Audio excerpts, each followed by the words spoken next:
வணக்கம் DPK tax. Kantara திரைப்படத்தில் ராஜா குலசேகரனா நடித்தவரை பற்றின தெரியாத தகவலை தான் நம்ம இந்த வீடியோவில் முழுசாக பார்க்க போகிறோம். ராஜா குலசேகரனா இந்த காந்தாரா திரைப்படத்தில் நடித்தவரோட உண்மையான பெயர் குல்சன் தேவையா. இவர் 1978ஆம் ஆண்டு மே 28ஆம் தேதி கர்நாடகா மாநிலம் பெங்களூரில் தான் பிறந்திருக்காரு. இவருக்கு இப்போது 47 வயது ஆகுது. இவரோட அப்பா பேர் ஸ்ரீ, அம்மா பேர் புஷ்பா. தன்னோட பள்ளி படிப்பை செயின்ட் ஜோசப் ஸ்கூலில் படிச்சிருக்காரு குல்சன் அவர்கள். ஸ்கூல் படிக்கும்போதுலேருந்தே இவருக்கு நடிப்பு மேலே அதிதீவிர ஆசை. அதனாலேயே பல மேடை நாடகங்கள்லேயும் கல்ச்சரல்ஸ்லேயும் கலந்துட்டு பல பரிசுகளையும் வென்றவர் தான் குல்சன் அவர்கள்.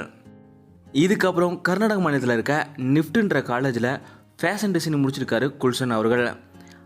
ஃபேஷன் டிசைனிங் முடிச்சுட்டு ஃபேஷன் இண்டஸ்ட்ரியில் கிட்டத்தட்ட 10 ஆண்டுகளுக்கு மேலே குல்சன் அவர்கள் ஒர்க் பண்ணியிருக்காரு.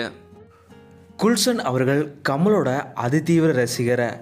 கமல் மாதிரியே இமிட்டேட் பண்ணுறது, நடிக்கிறதுன்னு கமல் மாதிரியே பல இடங்கள்லையுமே இவர் வாழ்ந்திருக்காரு. எனக்குமே திரைப்படம் பார்க்கும்போது கிட்டத்தட்ட கமல் அவர்களோட சாயல் இவருக்குமே இருக்கிறது தெரிஞ்சுது. கமலோட ரொம்பவும் தீவிர ரசிகரான குல்சன் அவர்கள் அவரை போலவே பல வேடங்களும் இட்டு ஃபோட்டோஸுமே பதிவிட்டிருக்காரு. ஃபேஷன் இண்டஸ்ட்ரியில் ஒர்க் பண்ணிகிட்டே இவர் மும்பைக்கு மூவ் ஆகிருக்காரு. அங்கே பாலிவுட்டில் சின்ன சின்ன கதாபாத்திரங்களில் ஜூனியர் ஆர்டிஸ்ட் கதாபாத்திரத்தில் இவர் நடிச்சிருக்காரு. ஆக்சுவலாக இவர் 2004ஆம் ஆண்டு சல்மான் கான் அவர்களோட நடிப்பில் ஒரு சின்ன கதாபாத்திரத்தில் நடித்தார்.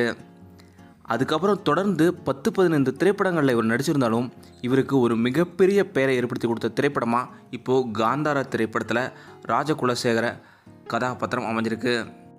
காந்தாரா திரைப்படத்தில் ஒரு நடிப்பு எப்படி இருந்ததுன்னு மறக்காமல் கீழே கமெண்ட்டில் சொல்லுங்கள். இந்த வீடியோ பற்றிய உங்களோட கருத்துக்களை மறக்காமல் டிபிகே டாக்ஸ் கமெண்ட்டில் சொல்லுங்கள்.